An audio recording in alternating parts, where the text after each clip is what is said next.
Hey, what's up? Jillian here from Body You Crave. And I just wanted to share a little bit of a conversation that I was having with the pastor's wife this past weekend.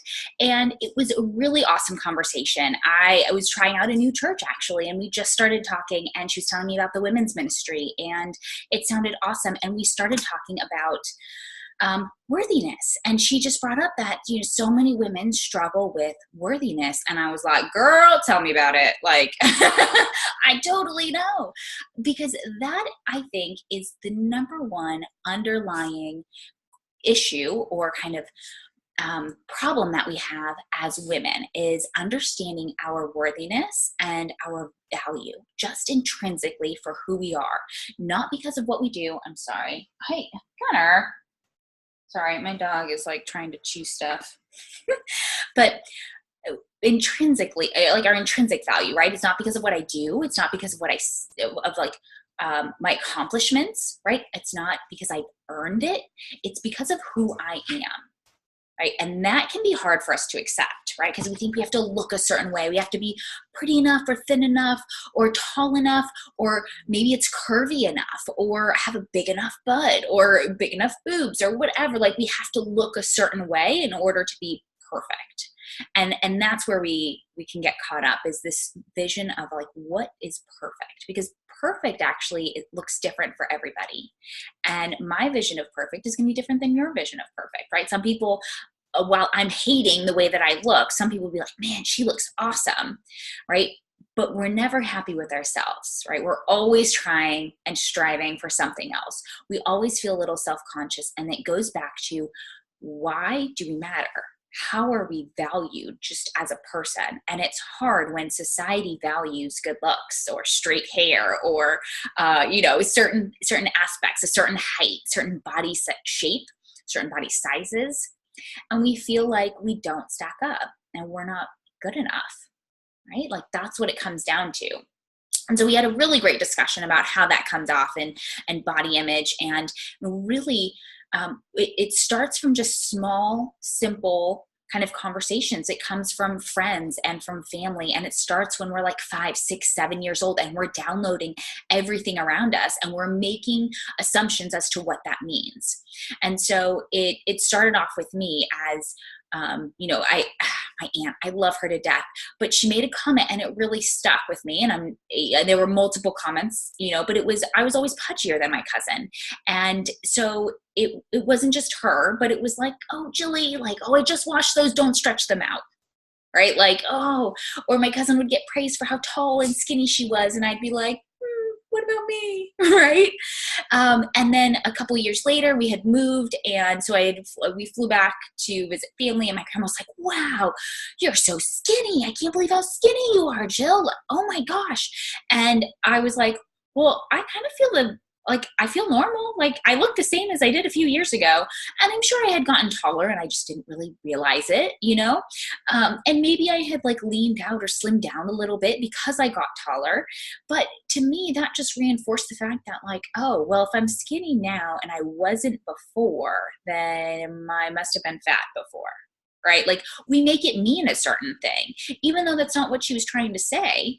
And she really had the best of intentions, but it just didn't come out the right way. Or like one time in college, she was like, well, if I didn't know any better, Jill, I would think you were pregnant. And I was like, oh, thanks, Grandma. Like, who, right? And it's like, oh man, like I must have a really noticeable belly. Like, oh my gosh, I look like I'm pregnant. Like, oh my gosh, like that was crushing, and here I was trying to eat well and like run every day and trying to do all the things that I thought I was, should be doing.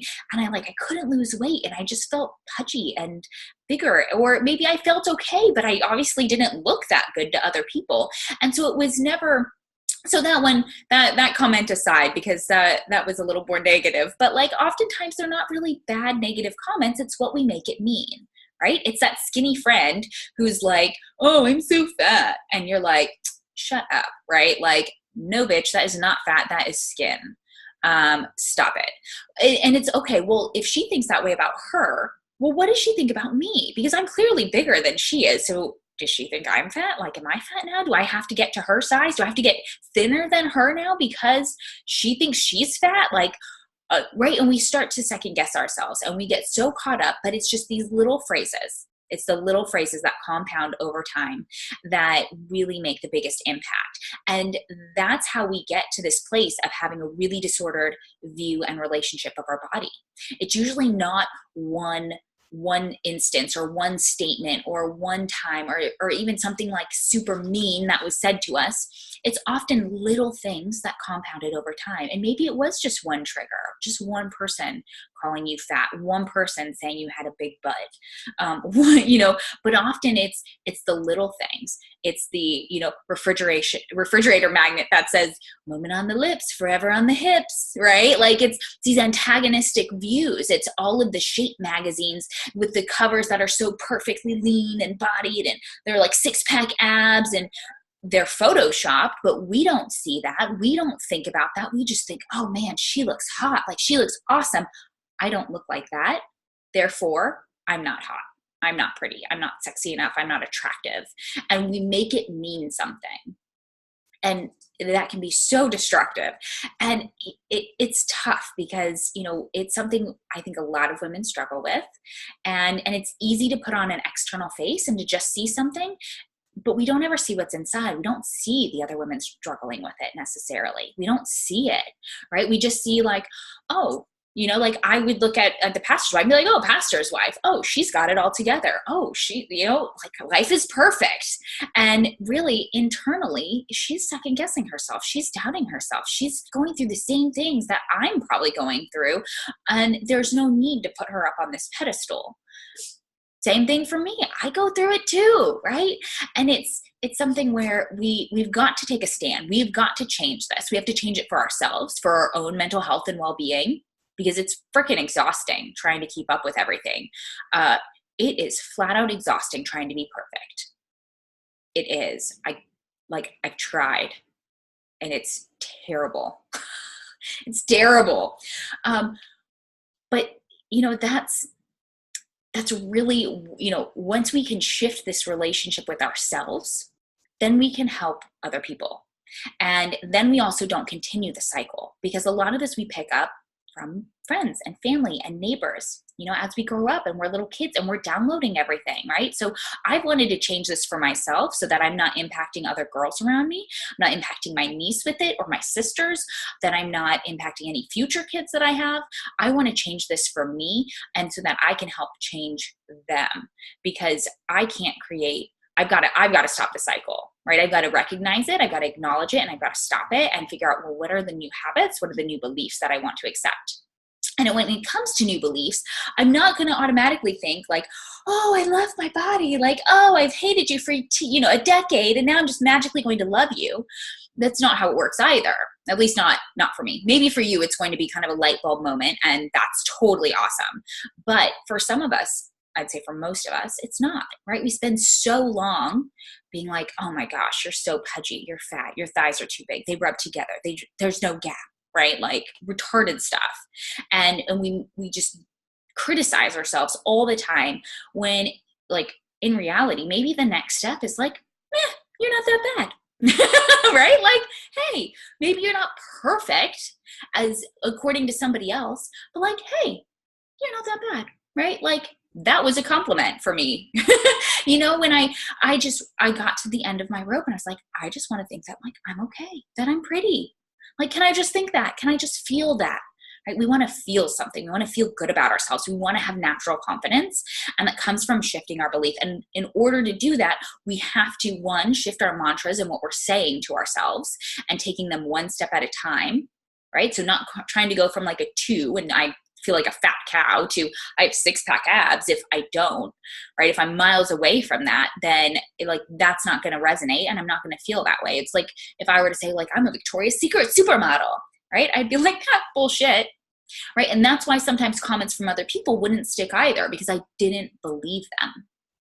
So what can you believe, right? Create a mantra, create a belief and a statement around what you can believe. And it might be like, hey, you're not that bad. It might be like, you're getting better and better every day. It might be, damn, you have awesome hair, right? Or it might be, wow, you look really good in those jeans, right? And for me, I feel kind of cocky when I say stuff like, when if I like think that about myself, but you have to start complimenting yourself. You got to start saying like, damn girl, you look hot today, right? It's okay. It's a good thing. And when we can step into that place and we can start to believe it, then we can get one step ahead. Just one step, right? We're not trying to go from a 2 to a 10. We're just trying to get one step further, one step further. That's it. And in order to really fully transform and renew our minds, we have to really understand, where is our worthiness and our value coming from? Because the truth is, I don't want to be with a man who only wants me for my body, who only wants me because of the way that I look, because I'm some kind of eye candy, because I'm really smart and I'm a really kind person, and I'm really giving and generous and loving, and I'm a really awesome woman. And if he can't see that, then he's blind and he's retarded, right? Like, I want to be with a man of character, and that means that I also need to be a woman of character, because beauty is going to fade, right? But like, integrity and character and commitment, like, those are things that are going to last over time. And so I have to understand that, like, that's where my value comes from. It's from who I am. It's from who I am. It's how I act day in and day out. It's how I behave. So it's not about what I have, what I don't have, what my size is. It's about, who am I today? And how can I act? Who do I want to become in order to have this kind of outcome? Like, how would I act if I already had that outcome? Right, these are great questions to ask yourself, and to start working on your mindset and this issue around body image, because it's not something that you can just flip a switch and go. It's not something where you can watch a video and magically your mind and your mindset is forever transformed. I wish it was that simple, but it's typically not. So if you found that this has spoken to you and you're like, damn, I really want to get this on board. I'm tired of hating my body. I'm ready for a change. I just need some help. I don't know what the fuck I'm doing. I need some help with this. Then schedule a breakthrough call. And this is where we get together 45 minutes on the phone via Skype or Zoom, and we just have a conversation. And it's a place for you to explore what you're feeling, why you're feeling that way, and see if we can tie it back and what we can tie it to, and then how we can get you moving in the right direction. Because in the end, we can't just focus on food. We can't just focus on like the negative aspects and punishing ourselves with exercise. We really have to understand where our value comes from and how we can start to increase that. What does that look like? How do I shift and change my relationship to my body? What does that look like?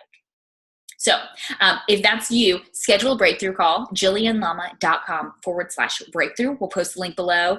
And if you found this video useful or helpful or insightful, go ahead and give me a like, share it, tag a friend, and let's start a revolution, because this has got to end. 80% of women who hate their bodies, like, that's not okay. That should not be okay. And yet that's what we live with. And so that is my mission. That's my passion. That's my goal, is just to help make an impact in every single woman's life and let them know that they're beautiful, that they're worth something. So please share, comment, let me know what was your biggest takeaway. And yeah, we'll talk soon. Bye.